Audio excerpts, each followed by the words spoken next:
Endsight. We'll go ahead and start with the presentation. So Brandon and Jason, go on right ahead. Oh, that's great. You handed it over to both of us and we didn't talk about that. So I'm just going to jump in here, Brandon, if that's okay. It's fine. He's got the bigger mouth, so he'll be doing most of the talking. Well, we're thrilled to be here. Thank you to the chamber and to the library and to the Friends of the Library again. Super. Cybersecurity is a topic that's got lots of layers to it.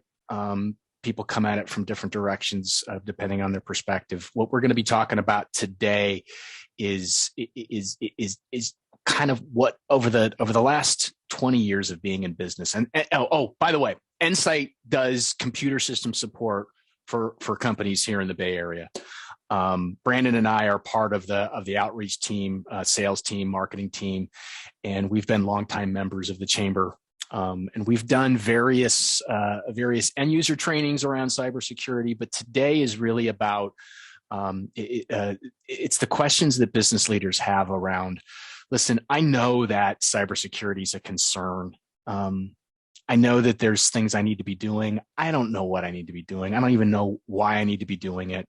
And over the years, those conversations have really just sort of coalesced into the presentation that we have for you today. We give this presentation, I don't know, 5 or 6 times a week, sometimes one-on-one, sometimes in a format like this. But the realm of security, again, it confuses people. But most of the leaders that I talk to, they've got some, the concerns tend to center around things like this. I don't want people stealing information from me. I don't want them walking out the door. I don't want them stealing money from me. I don't want my employees to get phished. I don't even, I don't like it when I'm impersonated. I want to hold on to my data. I don't want to lose that. It's valuable to me. I don't want my website defaced.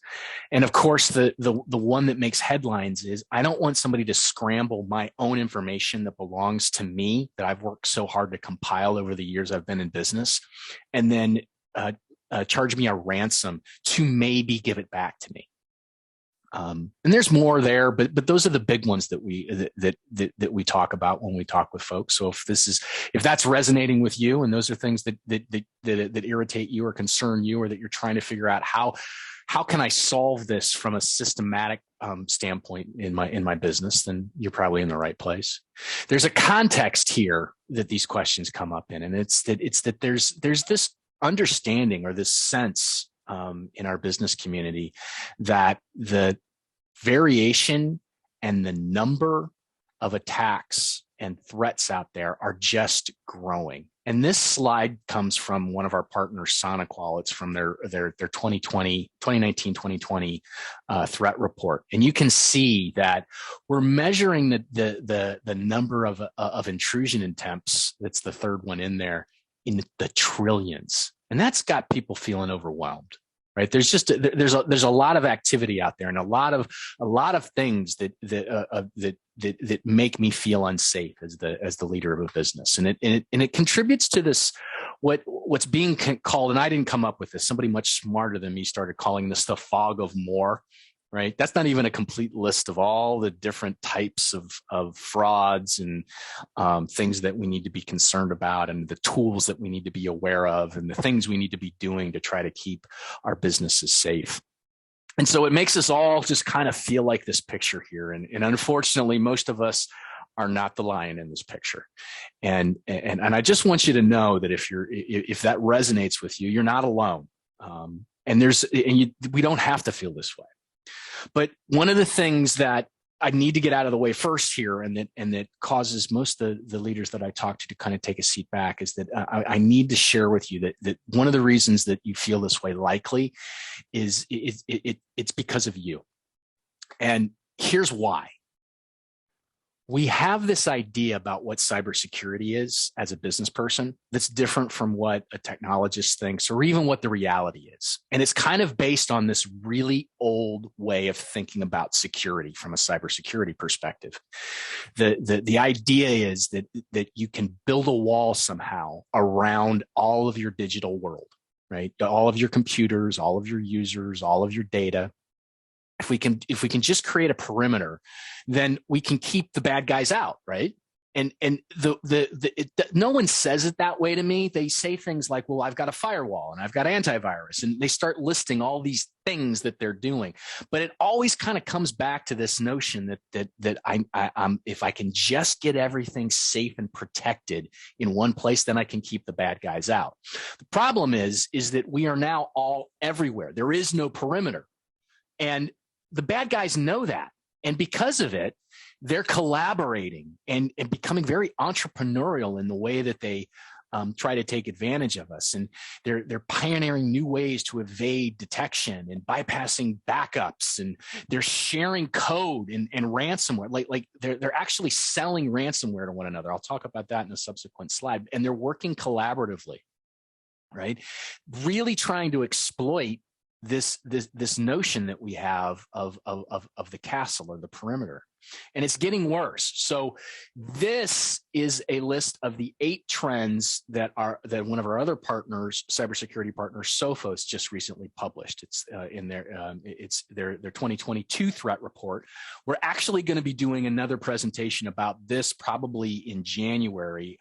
If you'd like to come to that, you're more than welcome to sign up for that. We'll make sure that folks know about it.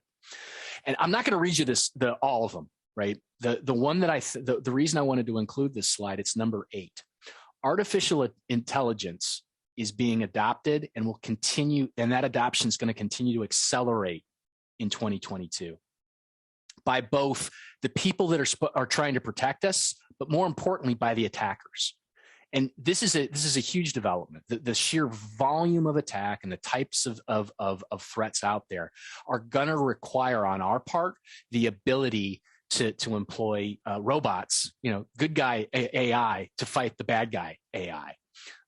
So long story short, the thing that I want you to understand here, the key pivot point, and the key thing that you can do here is change your mindset.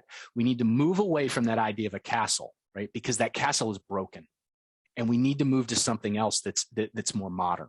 Because if we don't, we're just going to continue to be more susceptible to what's happening out there, right? This slide, you can see there's just a near parabolic increase in the number of vulnerabilities out there that are resulting from the business community's inability to kind of recognize what needs to be done to protect us against the outside world. Our partner Sophos that I've mentioned before, they manage all or monitor all different kinds of threat feeds from different vendors and from different sources.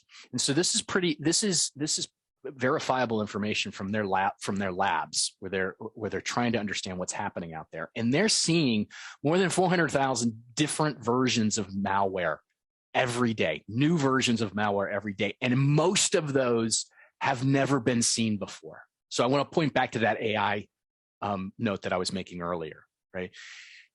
The old tools.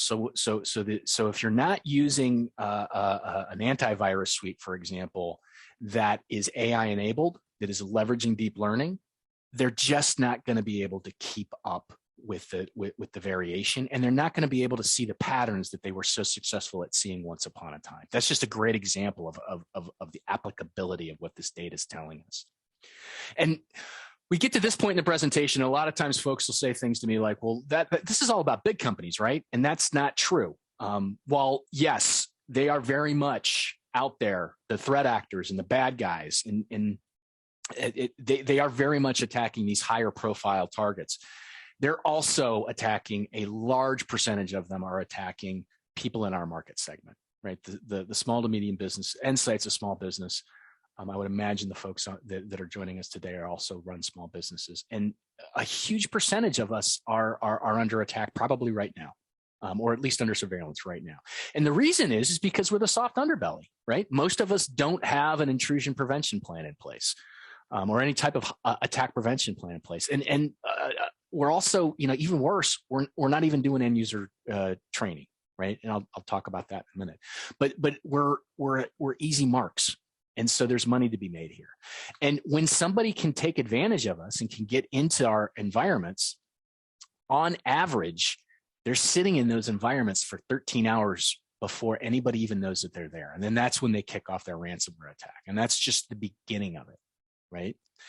And the impact on our businesses can be devastating, right? I mean, I mentioned ransomware. The average ransomware payout now is in the hundreds of thousands of dollars, right? And the amount of downtime it causes to the business is 19 days as of this slide. This needs to be refreshed. I think that's probably a higher number now.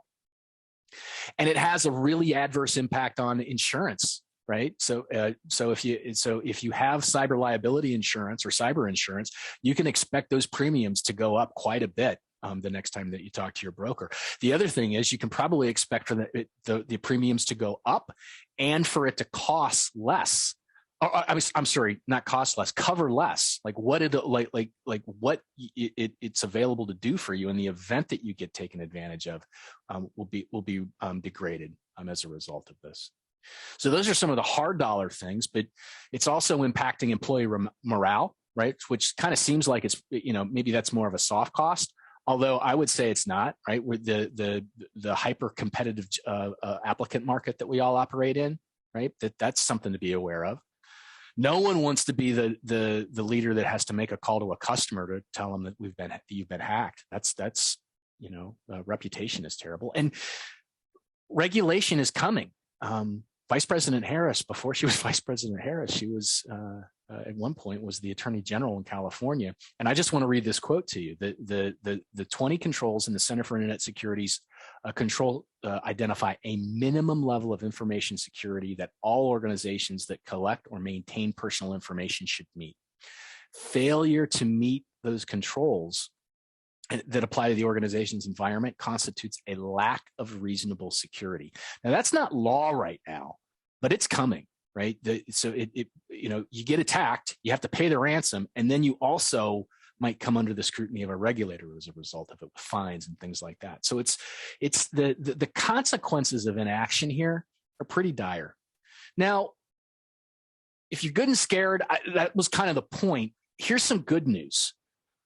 In our market segment, most of what's happening out there, we can avoid it if we can just get our environments from their kind of current state of let's call it cyber unreadiness. If we can get them to a basic level of cyber hygiene, we can ward off a ton of what's happening out there, right? We cease to be the softer target, and an attacker is just going to move on to someplace else. Because we also don't warrant the attention that the big places warrant, and all of the time and money and treasure to attack that wouldn't be employed against us. They'll just move on to the next one. But we have to, as I was saying, we have to move away from this idea at an executive level, right? At a senior level, right? I can't look at cybersecurity like this anymore. I have to look at it something that's more complicated and more layered. Right. I have to move away from this. The bad guys are outside, the good guys are inside, to one where everybody's everywhere. And I have to be able to first identify who my users are, who my people are. And then I have to continually verify who they are. And then in doing that, it'll give me the ability to make sure that once I know who they are and can verify who they are, then I can track to make sure they're behaving the way that they're supposed to behave. And by that, I don't mean that they're good little boys and girls. I mean that the things that they're doing as they interact with our data and our computing environments is what we expect. So that's the first step. The second step then would be to start at a high level. Okay, what is it that I need to do to accomplish that? And so step one, you need to spend some time knowing what you have, right? All of your computers, all of your software, all of your users, everything that constitutes your environment. You'd be astounded how many people don't know how to answer that question. Most. We need to do that. We need to figure that out. We need to do an assessment of what we have. We also need to make sure, cross references, and make sure that what we have is what we expected to have, right? We might actually find incursions just by doing that. Once we know what we have, then we need to start layering in the safeguards and controls and processes that we need to have in place to make sure that what we have behaves the way that it's supposed to behave. So that's first. And then alert us if there's a variation between what that expected behavior is and the way that they're behaving, right? That's what's called an incident, right? And then finally, we need to have additional processes and controls in place to respond to that incident when it happens. And we really need to come at this with the idea of when it's going to happen, not if it's going to happen. And so I want to point back to cyber liability insurance in that number 3. That's actually a key piece that if you don't have that, you should consider that. And that's not the business that we're in. It's just, this is our perspective. For the majority of our time in business, cyber liability insurance was not part of the conversation. I think it very much needs to be these days. So if you're looking at this and you're thinking, okay, at a high level, that makes sense to me, but how do we do that, right? We really I want to point back to VP Harris was talking about the 20 sys controls. They've since been revised into 18 controls, which is better. But what at Endsight, what we really like about this framework is that it presents to you a prioritized list of the things that you need to do to secure your environment in a way that allows you to begin and execute that transition from one more of focused on the perimeter to one that's more focused on the user and building out that more sophisticated, more layered approach to cybersecurity. And 18 controls isn't bad, right? Now there's a lot more work here than just 18. There's actually 153 safeguards that are included inside of this. So this is years worth of work for most companies to accomplish all of this. Now, if that feels a little overwhelming, I want to point back to the slide that I pointed out earlier, that a huge percentage of what of the threats out there can be avoided by laying in a basic level of cybersecurity hygiene. And fortunately, another reason why I really like this framework is that it's built around implementation groups. And implementation group 1 has 56 safeguards of the whole 153 safeguards. And implementation group 1 allows most businesses to achieve that level of cyber hygiene that's required to fend off most of the attacks. Now, we're still going to want to continue on through the safeguards because the threat environment is going to evolve. And some businesses are going to have vastly deeper requirements, and they might need to move into other groups just because that's what's required. So for example, somebody that's subject to a regulator, like HIPAA, for example, the IG1 is not going to be enough, right? You're going to need to work with your consultant to figure out how much deeper you need to go into the other implementation groups. But for a lot of us, that makes this list a lot more manageable, right? Now I want to point back again to another slide. Most of us aren't even doing cyber awareness training, right? And now maybe you are, and if you are, forgive me, but you can see number 14 is security awareness and skills training, and look at how much of the implementation group is taken care of accounts for it, right? So I'll talk about this later. There's something that we can do that I think that could help here with that, or at least get you started there. But a lot of people at this point, they look at it and they say to them, and they'll say something like this, this seems to make sense to me, right? But honestly, Jason, I don't know if I should be running away, right? I don't know what I have. I don't know. I don't know if we're already doing these things or not. Could you help us with an assessment or something like that?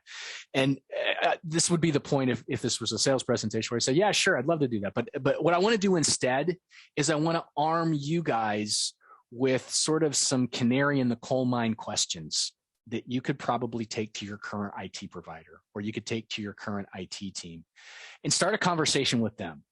Because if you're looking at this and thinking, yeah, that journey seems like something I should be on, but I have no idea if we've even started it or not. Some of these questions might help you, and some of the next few perspectives here might help you. So I'm just going to start with the first 3 of the controls, right? So control number 1 is an inventory of the hardware that you have. Basically, it's called enterprise assets, but that's your cloud applications and your cloud servers, things like that.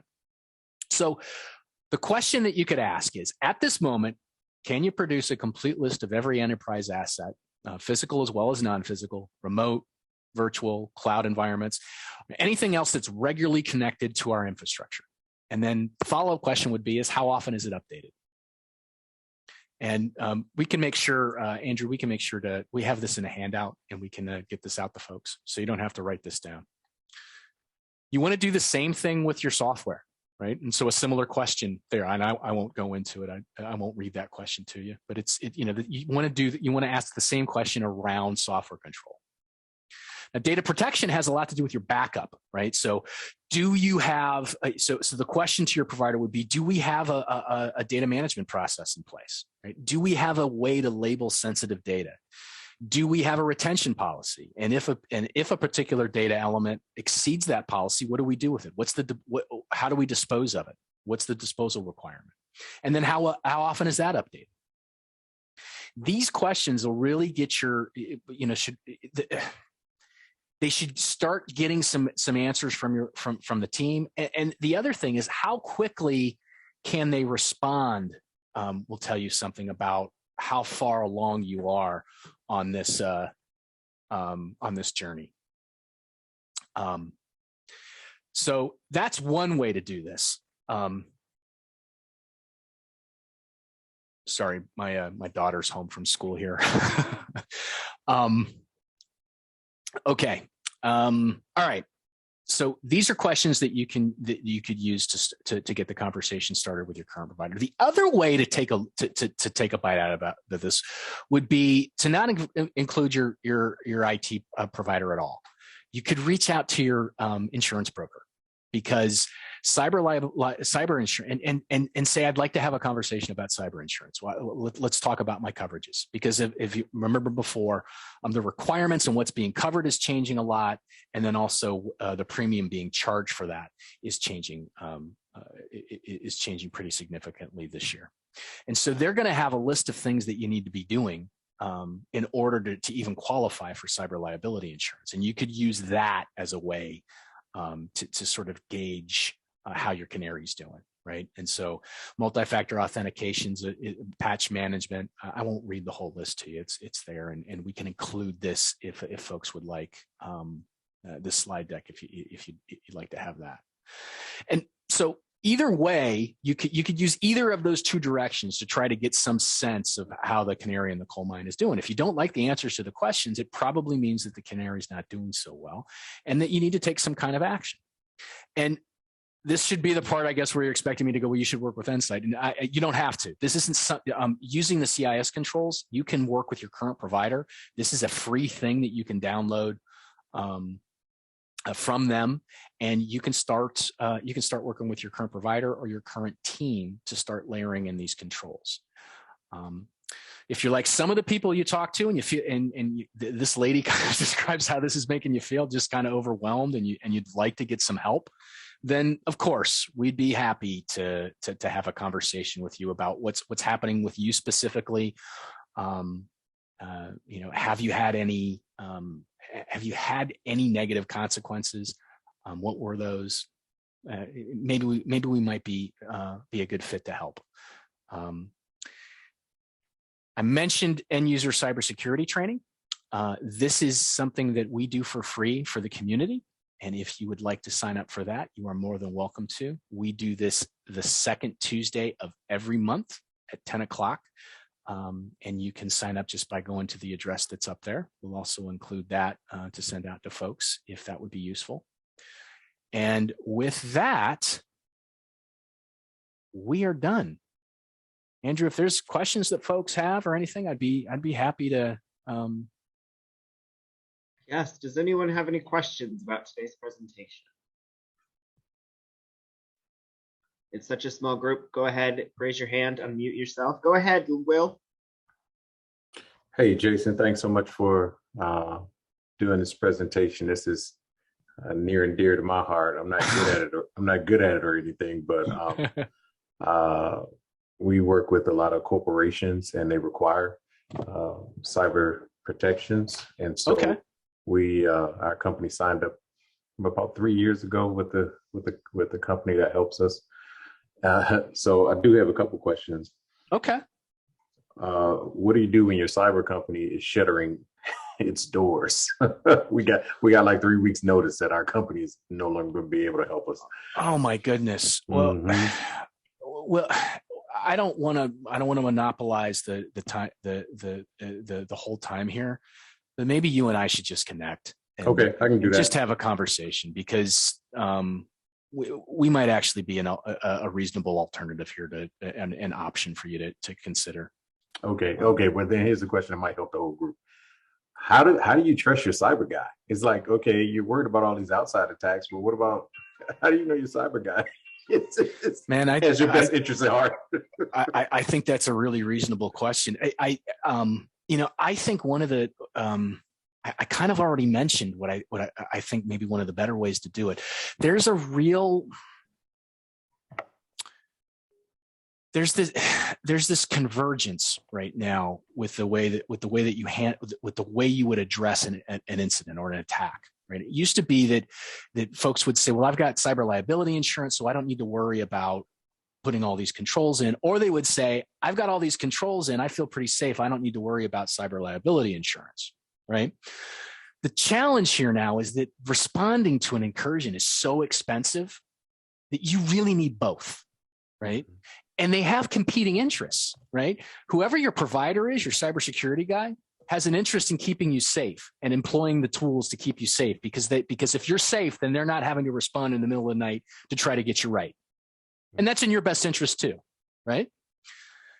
The insurance company and the insurance broker is trying to manage risk in a way that is good for you and good for them, right? But there's some natural competition built in there, right? And so one of the ways that you can keep your cybersecurity guy honest is by making sure you have a good relationship with your cybersecurity broker, or your insurance broker, because they're going to, for you to actually manage that risk from a financial perspective, there's things they're going to need from your IT guy that the IT guy is going to have to attest to. Well, maybe attest is a strong word, right? Because they're not going to say you need to sign off on it. They're actually going to require that you sign off of it. But they will ask they'll help guide you through good questions that somebody would have to respond to. And so in doing that, I think that would be a good way to at least get started. The only other thing I can think of is that, it never hurts to have more than one provider take a look at something. You don't necessarily need to be working with two providers, but having somebody look at it makes sense too, I think. That's okay. That makes really good sense. And the reason for the question is, it's like, okay, I hire a cybersecurity company, but I don't know what they know, and I don't know what to look out for. So that. Thank you. That's really helpful. Yeah, my pleasure. Excellent. Any other questions? I shook my head no. I don't have any questions. Excellent. Well, that's what I was saying. Please, nobody interpret that to be no. Don't ask any questions. Well, I have another question. Please. Shoot. So, Jason, what's level 4? You mentioned level 1, level 2, level 3. What's after that? Well, there's not those different implementation groups. That's a framework for implementing the safeguards and the controls in the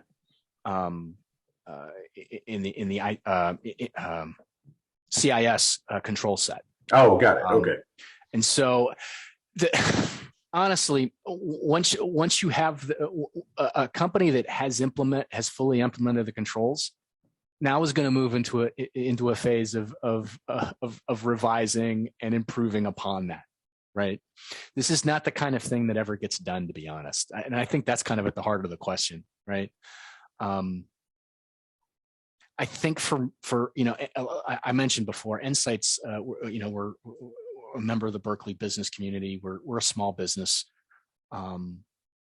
And we've just kind of realized that most of the companies out there that are like us, this hasn't been something that's been top of mind until now, because we're really being taken advantage of now. And we just need to get started. Right.